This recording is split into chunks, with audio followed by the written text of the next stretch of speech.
And at this time, it's my great pleasure to introduce Bethel's own, Richard Blanco.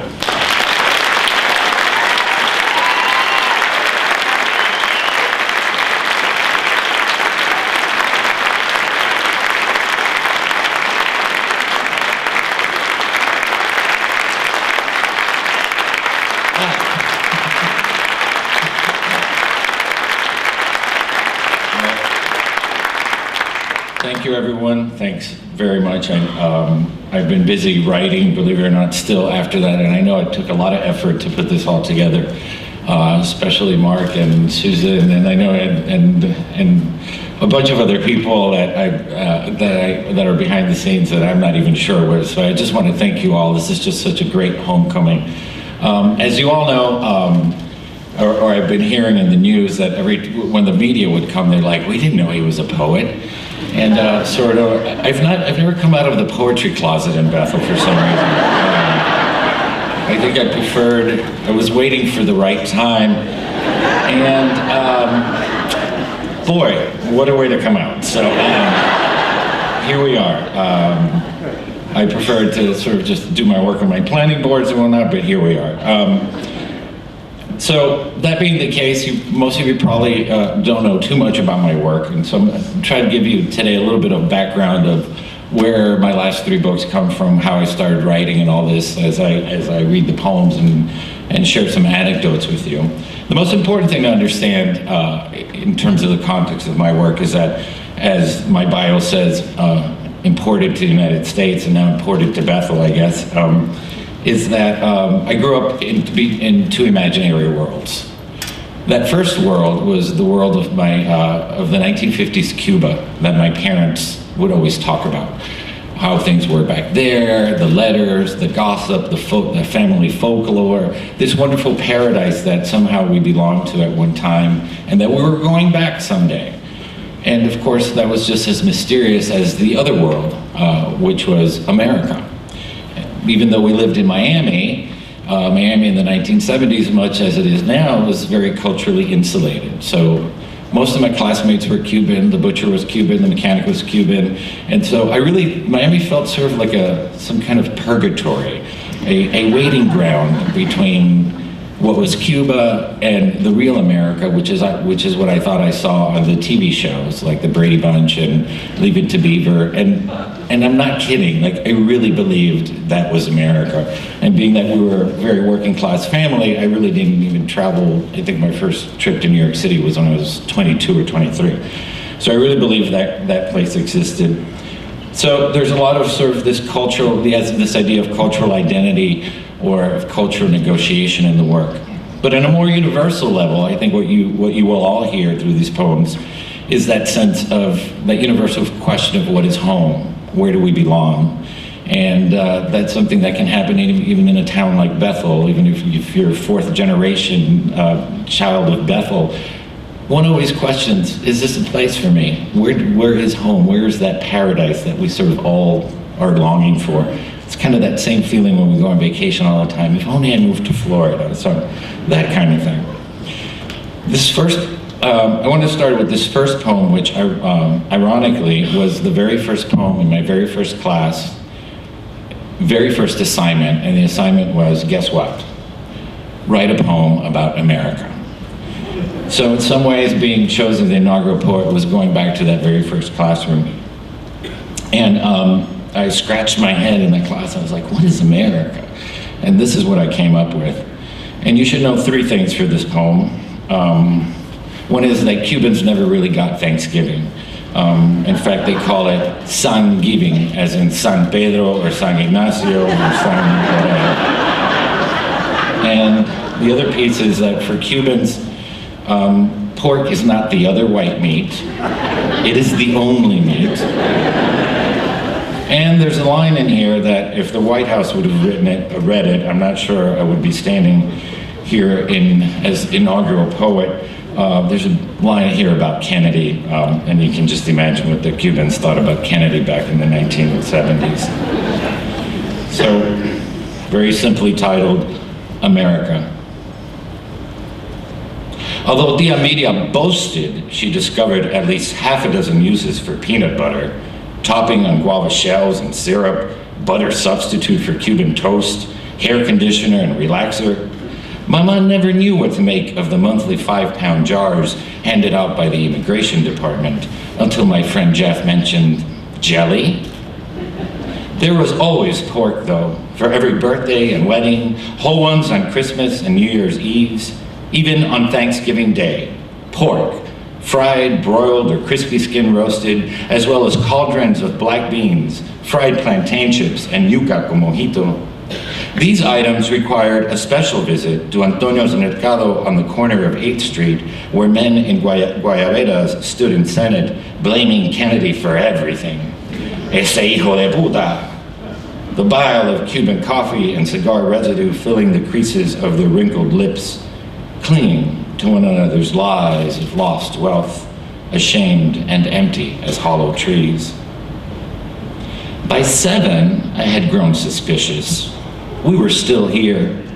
Overheard conversations about returning to Cuba had grown wistful and less frequent. I spoke English. My parents didn't. We didn't live in a 2-story house with a maid or a wood panel station wagon, nor vacation camping in Colorado. None of the girls had hair of gold. None of my brothers or cousins were named Greg, Peter, or Marcia. We were not the Brady Bunch. None of the black and white characters on Donna Reed or the Dick Van Dyke Show were named Guadalupe, Lázaro, Mercedes. Patty Duke's family wasn't like us either. They didn't have pork on Thanksgiving. They ate turkey with cranberry sauce. They didn't have yuca. They had yams, like the diddles of pilgrims I colored in class. A week before Thanksgiving, I explained to my abuelita about the Indians and the Mayflower, how Lincoln set the slaves free. I explained to my parents about the Purple Mountain's majesty, 1 if by land, 2 if by sea, the cherry tree, the tea party, the amber waves of grain, the masses yearning to be free, liberty and justice for all, until finally they agreed this Thanksgiving we would have turkey, as well as pork. Abuelita prepared the poor fowl as if committing an act of treason, faking her enthusiasm for my sake. Mama set a frozen pumpkin pie in the oven and prepared candied yams, following instructions that I translated from the marshmallow bag. The table was arrayed with gladiolas. The plattered turkey loomed at the center on plastic silver from Woolworths. Everyone sat in green velvet chairs as we upholstered with clear vinyl, except Tio Carlos and Toti seated in the folding chairs from the Salvation Army. I uttered a bilingual blessing, and the turkey was passed around like a game of Russian roulette. Dry, Gilberto complained, and proceeded to drown the lean slices with pork fat drippings and cranberry jelly, esa mierda roja, as he called it. Faces fell when Mama presented her ochre pie. Pumpkin was a home remedy for ulcers, not a dessert. Tia Maria made 3 rounds of Cuban coffee, then Abuelo and Pepe cleared the living room furniture, put on a Celia Cruz and LP, and the entire family began to merengue over the linoleum of our apartment, sweating rum and coffee until they remembered. It was 1970 and 46 degrees in America. After repositioning the furniture, an appropriate darkness filled the room. Gilberto was the last one to leave. There's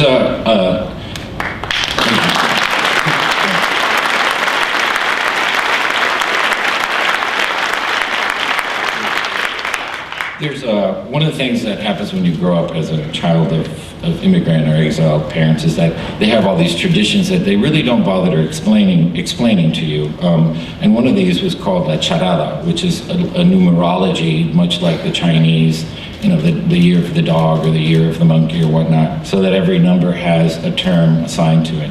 So when I used to spend summers with my grandmother, and she was also a bookie, by the way, so she knew all the numbers by heart.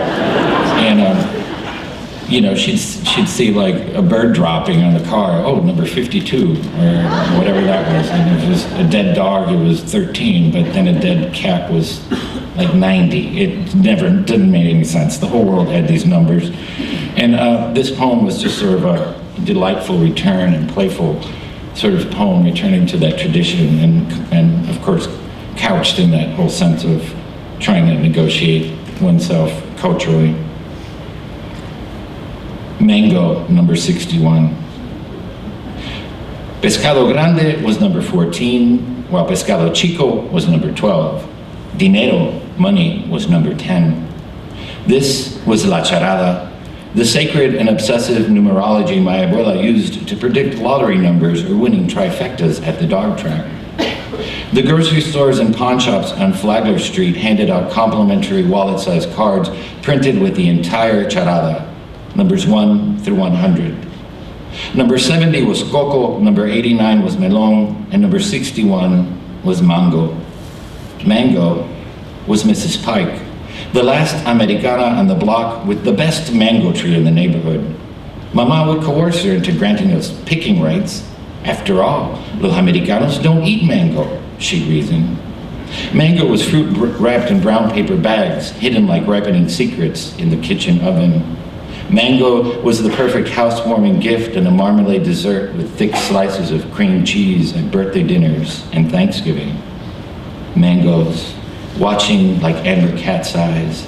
Mangoes perfectly still in their speckled maroon shells like giant unhatched eggs. Number 48 was Cucaracha, number 36 was Bodega, but Mango was my uncle's bodega, where everyone spoke only in loud Spanish, the precious gold fruit towering in 3 por un peso pyramids. Mango was mango shakes made with milk, sugar, and a pinch of salt. My grandfather's treat at the 8th Street Market after baseball practice. Number 60 was Sol, number 18 was Palma, but Mango was my father and I under the largest shade tree at the edges of Tamiami Park. Mango was Abuela and I hunched over the counter covered with the Spanish newspaper, devouring the dissected flesh of the fruit, slithering like molten gold through our fingers, the nectar cascading from our binging chins, Abuela consumed in her rapture and convinced that I absolutely loved mangoes, those messy mangoes. Number 79 was Cubano, us, and number 93 was Revolucion, though I always thought it should be 58, the actual year of the revolution. The reason why, I'm told, we live so obsessively and nostalgically eating number 61s, mangoes, here in number 87, America.